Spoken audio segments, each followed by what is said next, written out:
Now, how significant a storm actually occurred, not taking away from your forecast, but actually occurred during that time frame? This was the biggest January storm in history, with 27 inches of snowfall. And it snowed heavily for several hours, visibility under a quarter of a mile. And the temperature was dropping during that time, and the winds were gusting frequently to 40 and 50 miles an hour in this area. Now, that data that you looked at from that time frame of January 26th through the 29th of 2022, what types of data specifically did you look, or actually, we'll get to specifics in a moment. What data in general terms did you look at in your analysis? 3 locations. The Blue Hill Observatory, which is the oldest continuously operating weather observatory in North America, close by. Boston, which is a first-order weather station at Logan Airport, and Norwood Airport, which is a mile away. And those were the 3 locations.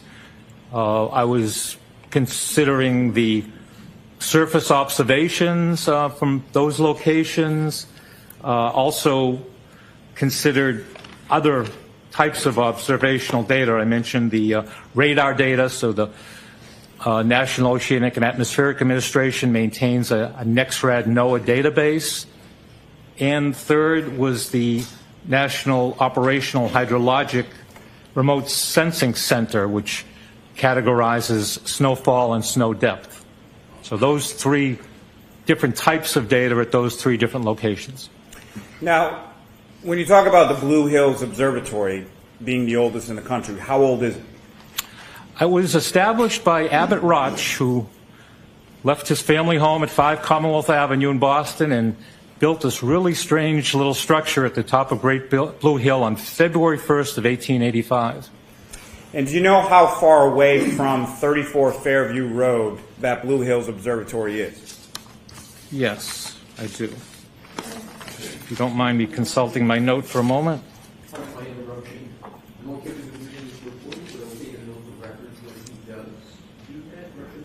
So what are you reading, Mr. Gilman? I'm reading notes I took on measurements from Blue Hill to Fairview. And that's, may I answer the question? Yes, yes, you I'm okay with Your Honor. I just wanted the record to know. Yes, that's why I asked him what he's reading. Thank you, Your Honor. That would be 7 miles. And the Norwood Airport, how far again is that, or how far away again is that between Norwood Airport and 34 Fairview Road? 1 mile. Now, these measurements that you used in your analysis, are you familiar with how those measurements are taken or how they're done at each of those 3 locations? Yes. And can you explain to the jury sort of how those measurements are done or how those calculations or the data is collected? Sure. Boston, again, is a first-order station.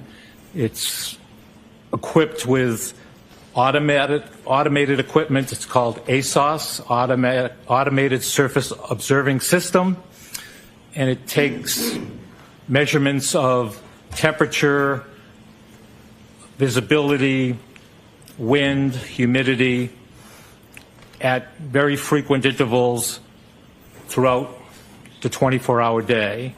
It also collects precipitation, which isn't easy if you think of Logan Airport being out in the harbor and trying to collect every raindrop in that environment. But they have a very sophisticated rain gauge system that actually does a fairly good job of collecting precipitation.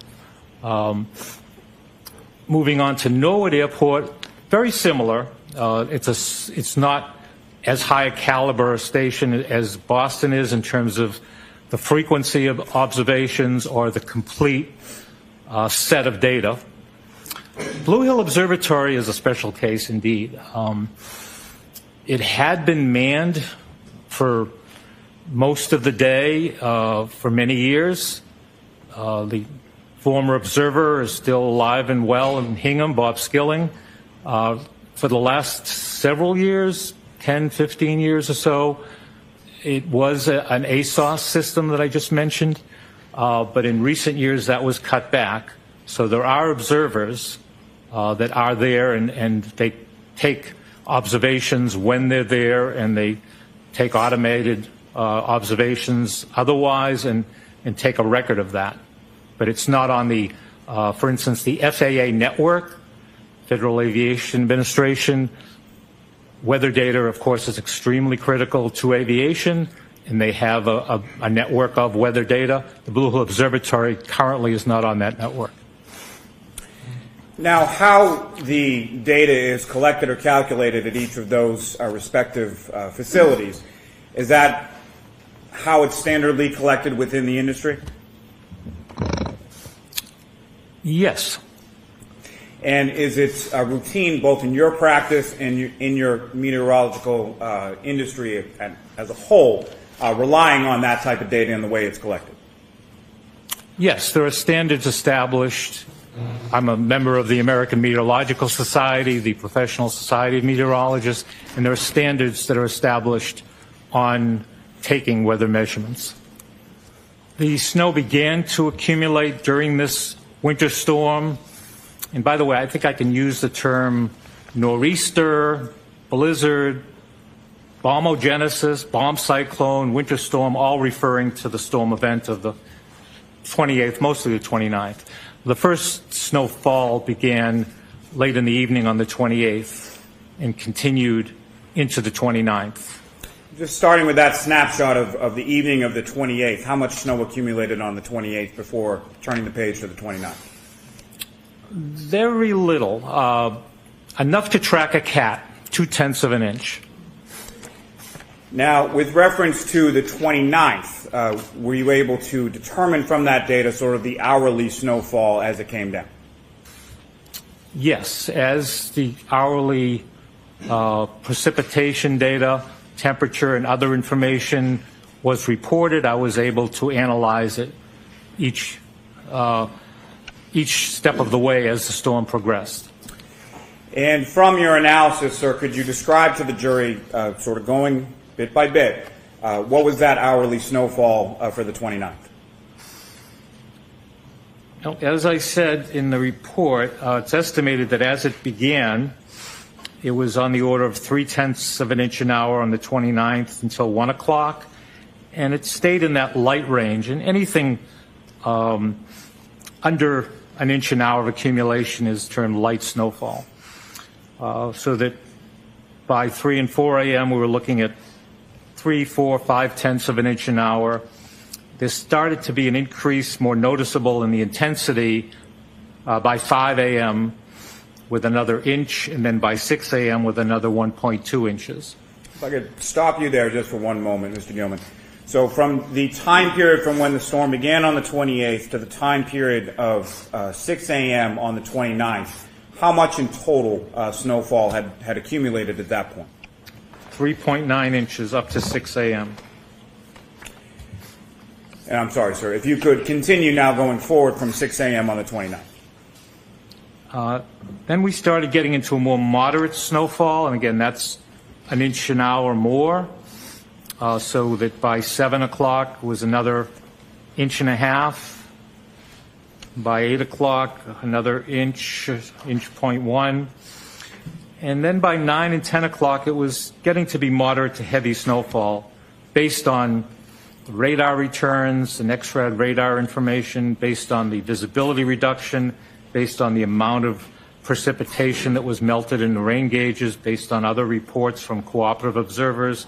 So that's on the order of an inch and a half an hour of intensity, and that continued through the middle of the day, rapidly accumulating on the ground, and it accumulated at even 2 inches an hour by the early afternoon before it started to wind down in intensity, as these types of storms always do. By 7 or 8 o'clock in the evening, it was back down to light snowfall, ½ inch to 0.2 of an inch, and the snowfall accumulation had ended by 10 o'clock at night. If I could take you back just a little bit to right before it turns from the moderate inch and a half per hour to about the lighter snow. About how much snow had accumulated at that point? Around 6 p.m. or so. Around 6 p.m.? Yes. 22.5 inches. So that's 22 and a half inches, just short of 22, excuse me, just short of 22 and a half inches by 6 p.m. Is that correct? That's correct. And what was the total snow accumulation from the storm in its entirety again? 23.8 inches. Okay, so just short of 2 feet. Is that correct? That's correct. The biggest snowstorm in January in our history.